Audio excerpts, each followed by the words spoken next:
Richard, thank you for coming on the show today. Always a pleasure. So there's been literal upheaval in Venezuela.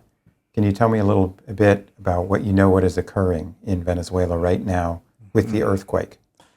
Well, this looks like it was a pretty significant earthquake, 7.1, 7.2, actually two earthquakes in succession, centered some degree west of Caracas, but quite a bit of damage in Caracas, in the national capital, all coming at a time in which the political situation was pretty uncertain to begin with. Now they're going to have to deal with a significant relief and reconstruction concern.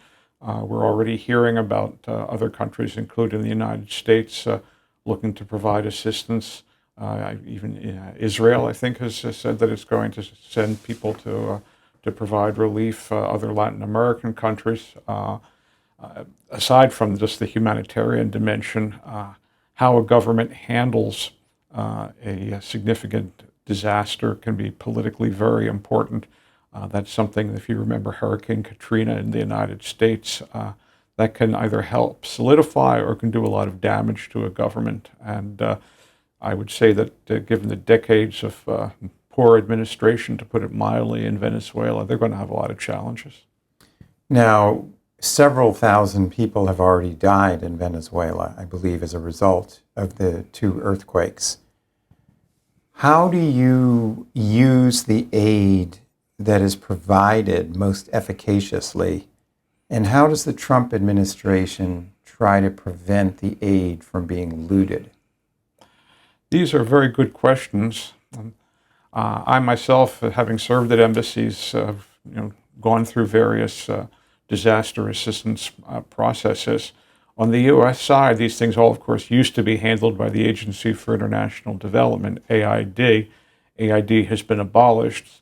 Some of its features have been incorporated into the State Department, and allegedly they're sending a DART team, that's Disaster Assistance, a Rapid Reaction Team, to Venezuela. The very first step is always to survey what's needed. There's always the question of immediate relief, and that could be just basic sort of shelters and food and things like that for people in immediate distress. Then there's a reconstruction element that has to be done. How do you do it? In many countries, you work through non-governmental organizations. In Nicaragua, where I was served some time ago, we had a number of NGOs related to various religious organizations that had money and resources parceled out to them. For certain kinds of immediate relief, the U.S. military has certain capabilities, giant hospital ships. It's not clear to me whether, to what degree that kind of thing would be needed. But the question you raise of will this stuff be funneled through the Venezuelan government, which remains a highly politicized entity, is a legitimate question. And one can recall in many cases where disaster relief gets funneled politically, doesn't get to the people most in need, some of it's siphoned off. The Venezuelan government, in its current manifestation, lacks democratic legitimacy to begin with.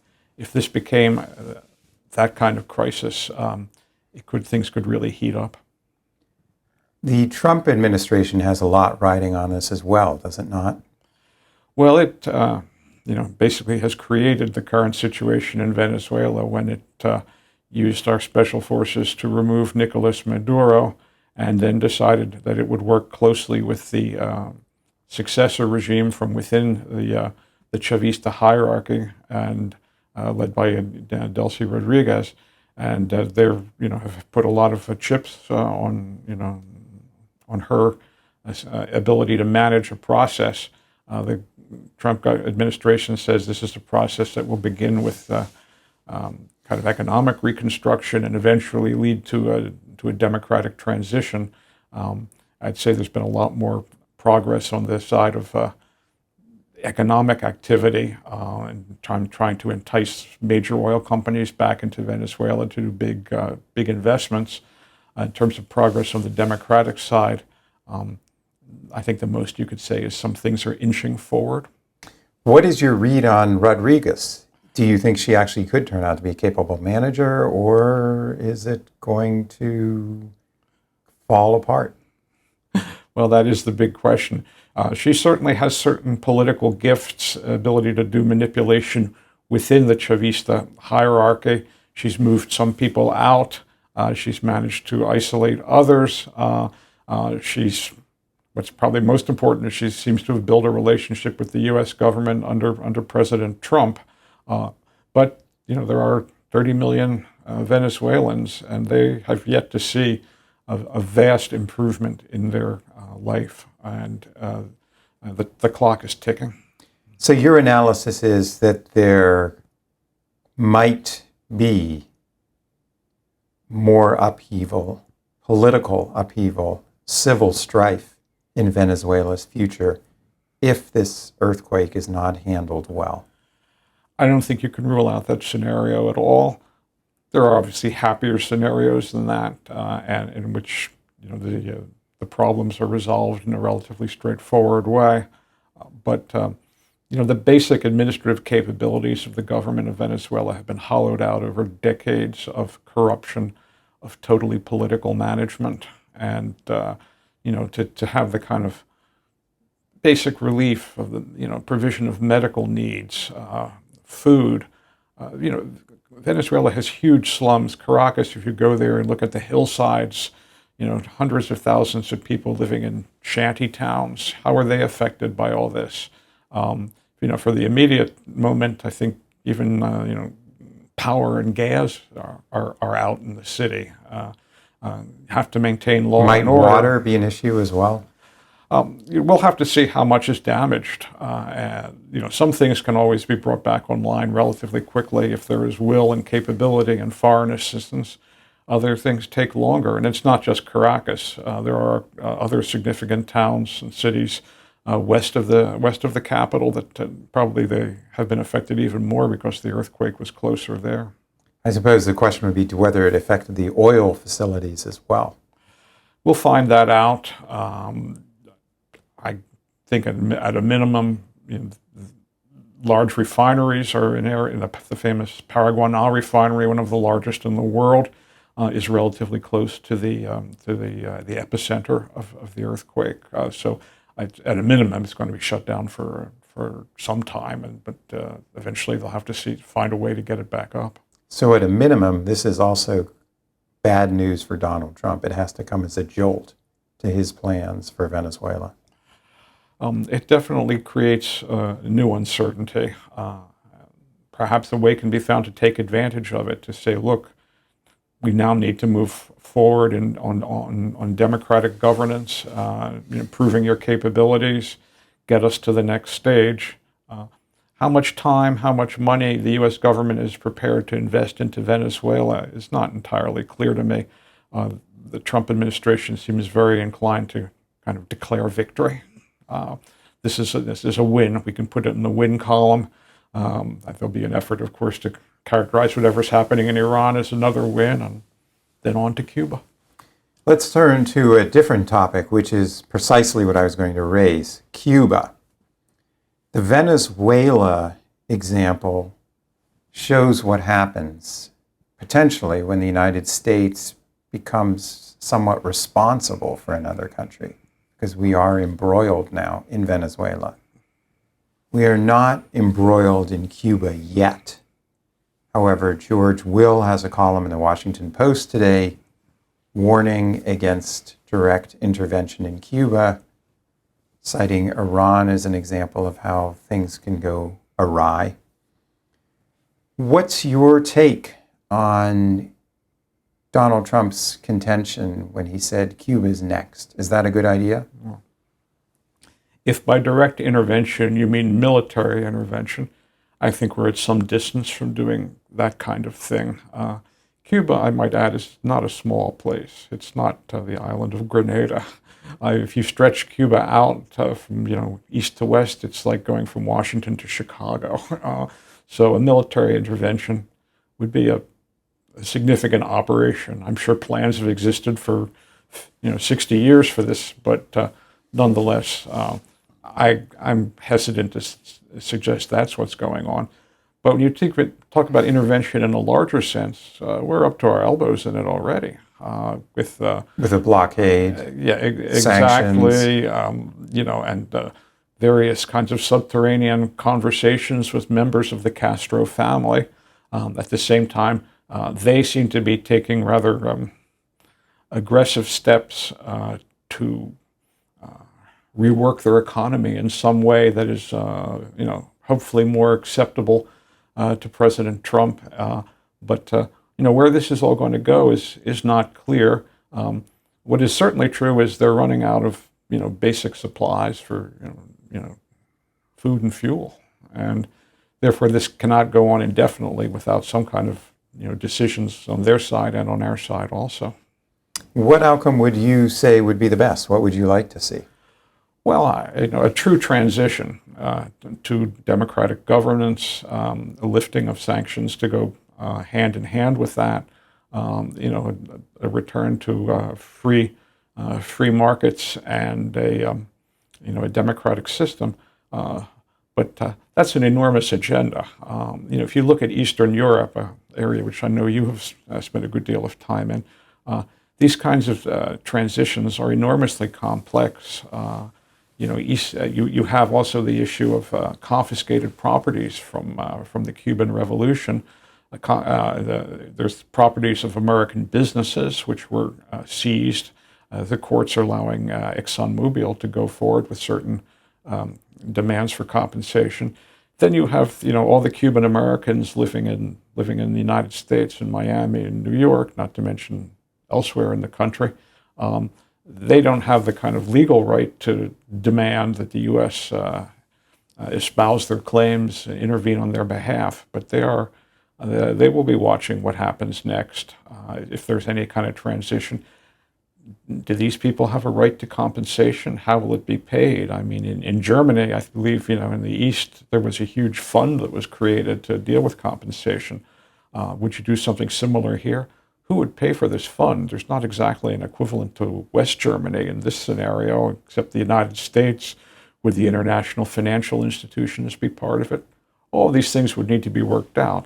But this kind of transition hasn't even really begun. All you're getting is some talks between members of the Castro family and representatives of Secretary Rubio.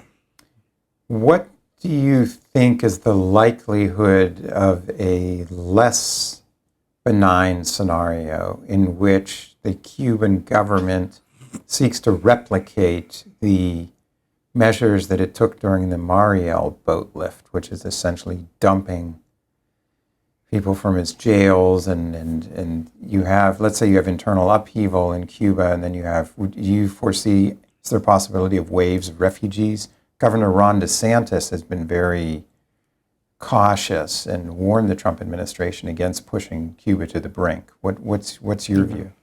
I don't think you can rule out anything. I mean, the priority of the Cuban government, like the priority of the Venezuelan government, the Iranian government, is to stay in power, whatever it takes. If it means jettisoning Marxism-Leninism to stay in power, they'll do it. If it means jettisoning, hundreds of thousands of Cubans, they'll do that too. Their goal is not to handle a transition that leaves them on the outside somewhere. They want to find a way to remain in office and, of course, free from any legal consequences for their years of human rights violations. What sort of apparatus has the Cuban government built up with its state security? Is it as reliable as the one in Iran appears to be with the IRGC, or is it shakier? There certainly exists an apparatus of repression in Cuba that has existed, since the days of the revolution. You have a state security service that was created, with assistance from the Soviet Union. You have these committees for the defense of the revolution, which were kind of a block level, mechanisms of control. Question is, to what degree have they been hollowed out just as a result of the economic problems that exist? And what can you do if you have no gas to fill your cars up, and to be able to arrest people? And so there's a lot of uncertainty in that. Interestingly, in Crimea, the Russians are running into the same thing where they actually don't have enough fuel. That is really the basis for a modern state, whether it's a democratic one or a dictatorial one, is you need gasoline for your vehicles, you need electrical power. How So far? let's put it more bluntly. Is the Cuban Revolution, Castro comes to power in 1950, stages the revolution 59, Batista is out. Is that revolution finally coming to an end? Is Donald Trump going to be that one American president who actually managed to lance this boil? Or as Khrushchev referred to Berlin, he called it a bone in my throat. Is Trump going to is he going to celebrate a huge victory here? Well, whatever it is, he will celebrate it as a victory. I think we can be clear on that. The question is, what does he want? And that issue is in Venezuela. We've already seen that, which is, he takes a very narrow kind of economistic view of what is to be what the transition should be. It seems to in Venezuela the immediate goal is to bring American oil companies back into the country, almost whether they want to be there or not, because they have worldwide opportunities to look at. In Cuba, you just don't hear him always talking about, the will of the Cuban people being respected. It seems to go back to the idea of, an economic transition and a political transition, to come. So are we back to the 1890s when American presidents pursued imperial aims on behalf of big business? Whether big business wants it or not. We're talking about a president that seemed to feel Greenland needed to be annexed at one point, and that Canada should be the 51st state. Now, you have to apply some kind of deflator to Trump's rhetoric on all these things to some degree. But whatever his priorities are, democracy just isn't the bell that rings in his brain the way it does. Has historically, for good or bad, been part of America's political rhetoric, especially with regard to Latin America, ever since the end of the military regimes in the beginning of the 1980s. Solidifying democracy has always been a priority. The feeling is that one way or another, that's in our long-term interest. But I just don't see that as exactly where this government is going. It seems to be very much are you a friend or are you not a friend? What does all of this imply for another region of the world in a conflict that we're currently embroiled in Iran? Do you believe that the Iranian venture is coming to a successful conclusion, or are we mired in another forever war there? Well, what we certainly don't have at this point is, a bright line between, before and after. What we have is 14 points, kind of like Woodrow Wilson's 14 points, I guess. And we have maybe an end to the shutdown of the Straits of Hormuz, although one has to take the temperature of that every 5 minutes. It would see, presumably we will have discussions on the nuclear issue ad infinitum.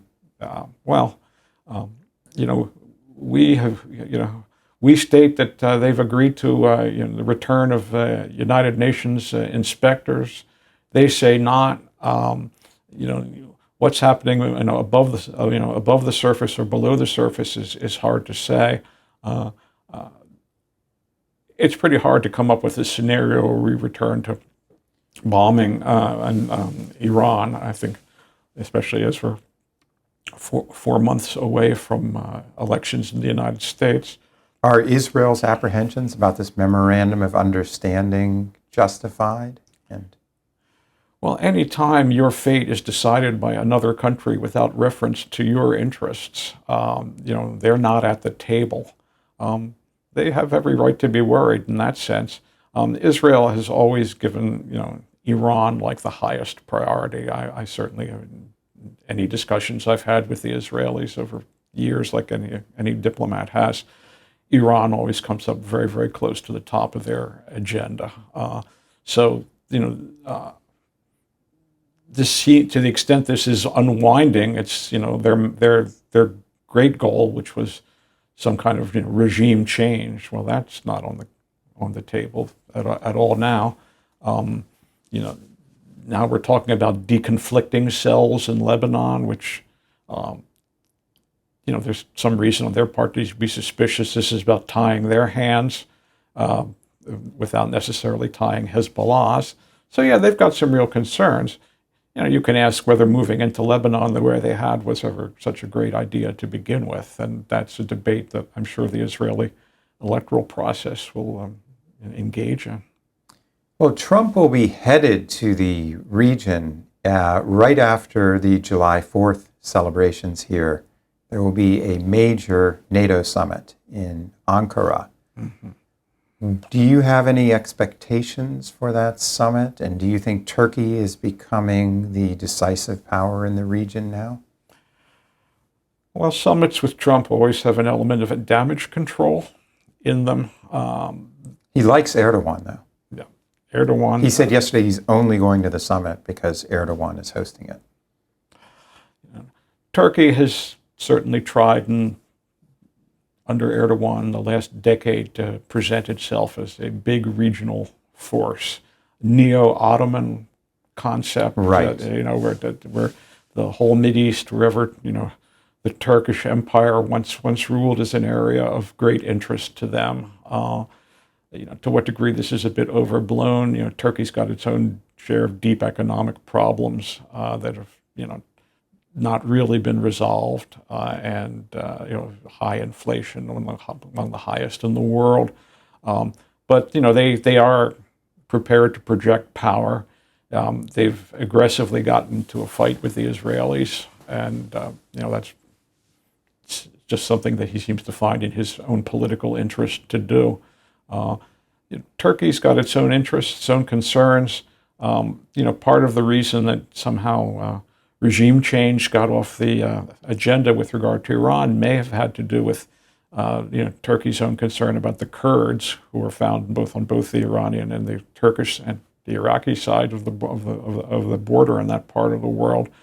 So regime, to the extent that the Kurds would have been involved in regime change, that was probably something that the Turkish government viewed with great concern. So, did that have a role in pulling the plug? One reads speculation to that degree. Mm-hmm.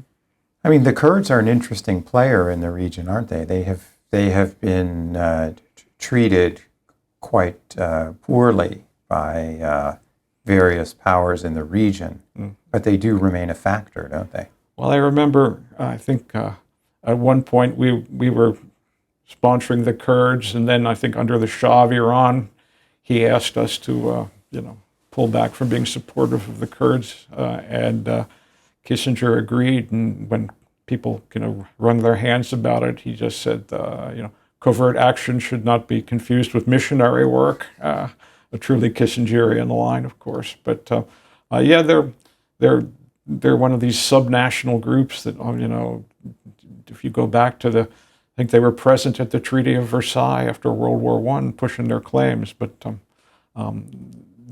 it can still be a long road for them to go anywhere, and the evolution of events in Iran does not seem to have favored them at all. Well, the bottom line is that we truly do seem to have entered a new foreign policy area under Trump, have we not? We seem to be kind of treating these things, it's become a cliche to say that Trump is transactional, in the sense that long-term relationships, long-term friends don't seem to matter. It's the model being, I guess, a New York, Manhattan real estate deal where, you and your lawyers and investment bankers are on one side of the table, and the other guys are on his side of the table, and you either do the deal, you don't, and then you disappear. Seems like a unusual way to do business, because countries don't just disappear into the background like real estate firms do.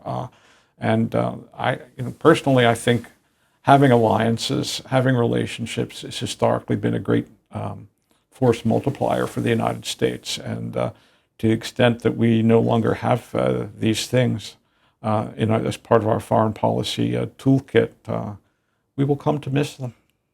Richard, thank you for your illuminating insights. So glad to have been here.